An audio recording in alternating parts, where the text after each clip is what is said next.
it is Casey with Accidental Homeschoolers. It's so nice to see you today. Welcome again to my new YouTube space. I'm so excited. It's so different. I used to have a room where I could shut the door and no one would bother me. I don't have a spare room in my new house anymore. With the housing shortage, we had to downsize. So literally, my dining room table's over there, my desk is over here, and our library is right there. But it's been great. It's cozy. It's beautiful. If you are new to my channel, I am a homeschooling mom of two. I was a former teacher, and this will be my 5th year of homeschooling. I can't believe it. Like, I can't. I feel like I just started the other day. But I also, at the same time, it kind of feels like old hat. So today, what I wanted to talk about was bad days. Bad days. The reason I wanted to do this video is because we've had some bad days in our house lately. If you are new, we recently had to make a cross-country move, and we are very far away from family. It's a wonderful place. We love being here, but my son has struggled. So I have a son who's 8 and a daughter who is 13 months. And my son has struggled with the move. This is not his first time moving, but he has struggled. And we've had some behavior issues, just some things that every mom and every family goes through. You know, what do you do? And it made me think, what do you do on those bad days? We've all had them. If you've homeschooled before, you know, like, there are days where you just pulling your hair out going, why did I even get out of bed? I can't believe, why am I doing this? You know what? I'm going to the public school today and I'm signing all my kids up. Like, I hear that all the time from people. I'm sure you have had one of those days. You know, what do you do? It's hard. It's especially hard when you are a mom. You know, you give everything you have every day to your homeschool, to your kids, to educating them. You probably plan in advance. You do a lot of reading. You do a lot of research. You want things to be fun. My other cat is joining us. It's funny. I sit down to do these videos and like all the cats like want to come and hang out. It's pretty funny. I don't know why. I guess it's because I'm in here by myself. So what do you do? Honestly, most days I just push through and I'm like, you know what? I'll be able to be in bed in a few hours. It'll be fine. You know, we'll start again tomorrow. There are days where I just drop everything, and I'm like, you know what? We're done. There is no point for me to push because he's going to end up in tears, or I'm going to end up in tears, or we're both going to be in tears. There's those days where your kid's just not getting it. It's just not all there. And let me just tell you a secret. This happens in the classroom too. So most of you probably think of being a homeschool mom as it's your job. It is your day job to educate your children. You know, you plan things around whatever it is, you know, your learning schedule is. Most of us do. Some people don't. Like I said earlier, you know, some days I just put it down. Then there are days where maybe you just aren't all there. Your kids are there, but you're not. You're tired, you're exhausted. You were the last one to go to bed, the first one to get up in the morning.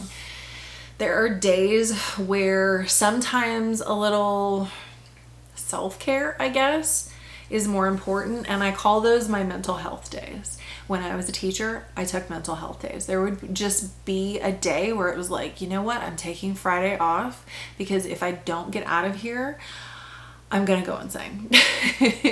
Because teaching in a classroom, teaching in your home, it takes a lot out of you. It requires a lot of energy. And sometimes you just need time to just like decompress, be by yourself. If your kids are old enough, give them something to do and just go do what you need to do for yourself. If it's take a nap, if it's read a book for yourself, if it's go do a workout, go on a run, things like that. The one thing I want everyone to understand and to remember You don't have to hit it every single day at 100,000%. You're human. God knows that. Give yourself a little bit of grace. Honestly, I had planned on filming today.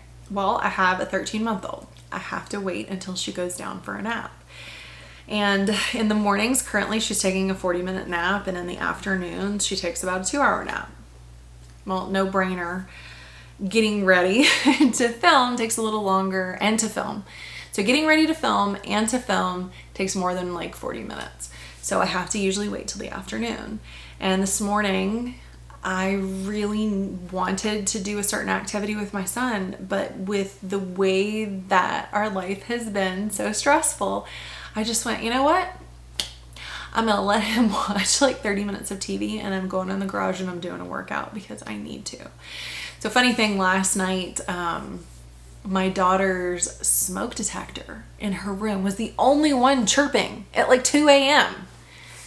The battery must have died. Well, they just replaced it when we moved in a few weeks ago. I watched the guy replace the battery and put the whole thing in. So of course it would be in the baby's room, and I'm thinking, oh my gosh, I don't want her to wake up. So I find a headlamp and I put on my headlamp.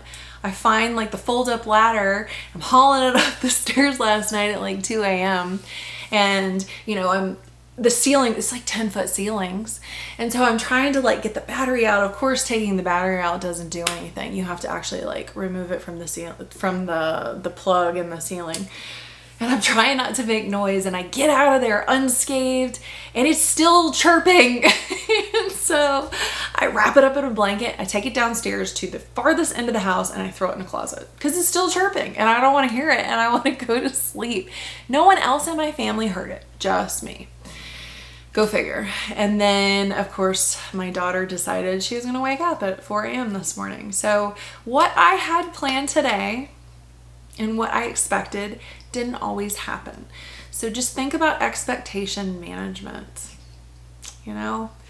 I could have pushed really hard, and by the end of the day I would have been like a little bit crazy.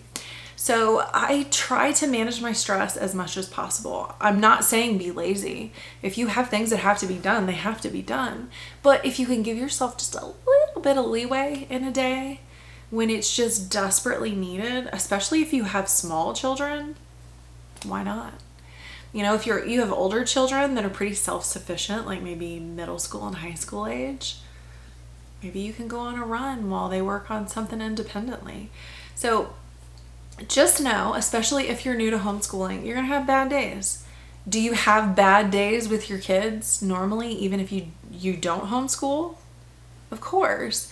It's human nature, and it's just stuff that we all go through. You may not have it one day, they may not have it the other. Your spouse may all of a sudden say, I don't have to go to work tomorrow, and then like all your plans are thrown out the window, and stuff like that. So you've probably had incidents where like your fridge died, or your child's smoke detector goes off all night and keeps you awake, and you haven't slept, or you have an infant that wakes you up several times a night to eat. Like, we all have it. We've all been there. Let's be honest about it. Let's talk about it.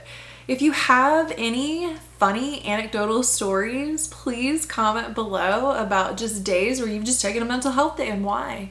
Or do you give yourself like every third Friday to just like do nothing? Or do you have like fun Fridays? Whatever it is that you do, I would love to hear about it below. But what I mostly wanted to say is that if you're new to homeschooling, if this is your first year, if you're thinking about starting, it's okay. We've all been there. We're all still there daily, and it's okay. So if you like this video, please hit the like button. If you're not already subscribed, please do, and you should be. Just kidding. I love when new people subscribe. I love hearing from all of you. It's so wonderful. I get, DMs every now and then on Instagram, and someone comments about something. It's like, oh wow, people were listening. So I do love it. I just want to be an encouragement to all of you. And even if you're a veteran homeschooler, like, I love to watch other channels too, because I need a little pick-me-up sometimes. So I hope that all of you have a wonderful day, and I will see you in the next video. Bye. Every change has a reason.